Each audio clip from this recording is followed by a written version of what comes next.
Yo, it's PRs here. We're gonna do part 3 of the part 2 series because some cunt pushed me off my board, and we're gonna practice to go again, but without falling off. Are you ready for this, guys? Be motivated, be ready, concentrate, and listen to the video. Don't be like tossing yourself off the board. Oh my God, there's loads of shit going on. Right, so we're gonna have the board here. We're gonna do it seriously, properly here. My hair's fucked up. Let me just sort that out. Yeah, that's all right. Right. So we're gonna see the screw here. There's the joint, by the way.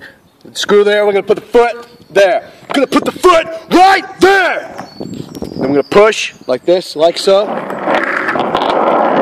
And there we go. We're nice and smooth. We're gonna keep going steady. We're gonna tilt like that, so we turn. We're gonna go in a right angle series here. And then, oh, there we go. See, that wasn't too hard, guys. Then we're gonna go again. We're gonna go to the goal over there. We're gonna go in a straight line. Yeah, it's not too hard. So make sure you're still paying attention here, because this is a vital piece of how to ride boards. So we're gonna put the foot there again. We're gonna go. We're gonna fucking go. We're buzzing right now. Here we go. Oh my God. Oh shit! Ah! Ah!